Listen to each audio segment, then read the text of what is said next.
আমার সম্মুখে উপস্থিত বিচারক মণ্ডলীতে মহারাজ এবং বিচারক দুই দাদাকে আমার সশ্রদ্ধ প্রণাম এবং আমার সামনে উপস্থিত আমার সকল বন্ধু ভাই সকলকে সুপ্রভাত জানিয়ে আজকের আমার এই যে টপিক হাসি হলো সর্বোত্তম চিকিৎসা এর ওপর আলোকপাত করতে চাই। আচ্ছা, এই যে আমরা এখন যেই সময় দাঁড়িয়ে আমরা কত সমস্যায় জর্জরিত, কেউ আমরা মানসিকভাবে আক্রান্ত, কেউ শারীরিকভাবে আক্রান্ত হয়ে রয়েছি, কারুর হতে পারে এই যে কিছুক্ষণ আগে আমরা শুনছিলাম লাইফস্টাইলের ওপর জাঙ্ক ফুড নিয়ে কেউ একজন বলল।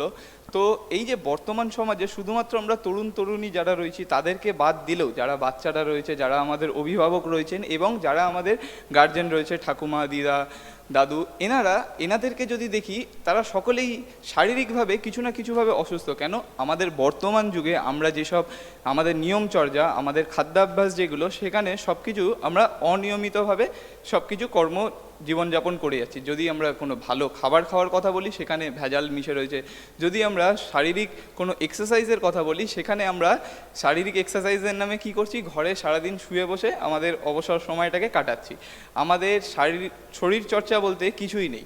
তো স্বাভাবিকভাবে এই রকম জিনিস যদি দীর্ঘদিন ধরে চলতে থাকে তাহলে আমরা সমস্যায় তো আক্রান্ত হবই, আমাদের যাবতীয় সমস্যা আসবে জীবনে।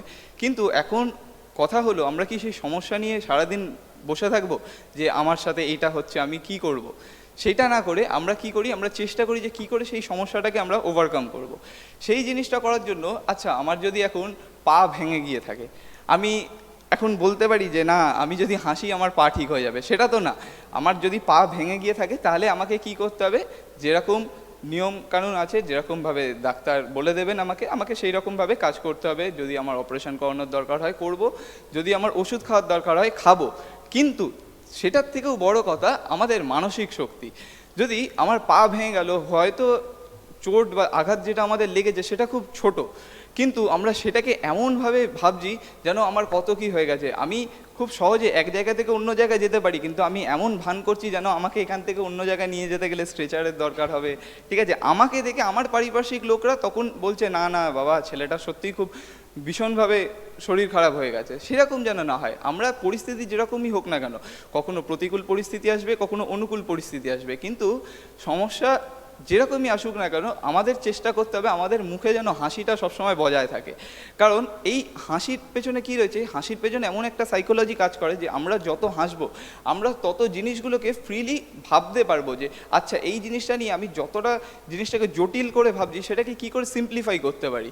আচ্ছা, এখন যদি কথার কথা হয়, এইখানে আমরা যে সবাই এসছি, ক্লাস করছি, আমরা সকাল থেকে যদি ভেবে দেখি, সকালে আমরা যখন এখানে ক্লাসে আসিনি, আমরা বাড়িতে ছিলাম, তখন আমরা কি কতবার কোন কারণে হেসেছি। কিন্তু আসার পর এখানে যখন আমরা সব বন্ধুরা, সব ভাইরা দাদারা একসঙ্গে সবাই যখন মিশছি, বসছি, গল্প করছি, তখন কি অটোমেটিক আমাদের মনের মধ্যে একটা উৎফুল্লতার ভাব আসছে। এই যে আমাদের মুখের মধ্যে একটা সাধারণ গতিতেই একটা হাসির যে ছন্দ খেলে যাচ্ছে, এটা সারাদিনে আমাদের প্রভাব ফেলবে। কারণ আমরা যখন এখান থেকে আশ্রম থেকে বেরিয়ে যখন বাড়ি যাব, আবার যে যার নিজেদের কর্মব্যস্ততায় ব্যস্ত হয়ে যাব, কেউ হয়তো লেখাপড়া করব, কারুর কোথাও যাওয়ার থাকবে, সে আমরা নিজেদের কর্মব্যস্ততায় যখন ব্যস্ত হয়ে পড়ব, তখন আমরা বুঝতে পারবো যে হ্যাঁ, আমি যে আশ্রমে গেলাম, বন্ধুদের সঙ্গে মিশলাম, বা যখন বাড়িতে আছি আমি নিজের কাজ ছাড়া যখন মা বাবার সঙ্গে মিশছি, তখন যে সারাদিনে আমি হাসছি কতটা, তার গুরুত্ব কতটা। কারণ আমার মনে হাসি নেই, আমার মনের মধ্যে কোনো উৎসাহ নেই, আমি সারাদিন মুখ বেজার করে একটা গোমড়া মুখ নিয়ে বসে আছি, তাহলে স্বাভাবিকভাবে এই ইউনিভার্সের মধ্যে যে এনার্জি আছে, এনার্জি আমাদের অ্যাট্রাক্ট করবে। আমরা যত সিরিয়াস হয়ে থাকবো, যত গম্ভীর হয়ে থাকবো, তত আমাদের লাইফেও সেরকম জিনিস রিফ্লেক্ট হতে থাকবে। কিন্তু আমরা যদি হাসতে থাকি, জিনিসগুলোকে লাইটলি নিতে থাকি, লাইটলি নেওয়া মানে কখনোই এই না যে একদম ক্যাজুয়াল থাকবো, সব জিনিসটাকে মুখে হাসির সঙ্গে আমাদের ফেস করতে হবে। এই বলে শেষ করতে।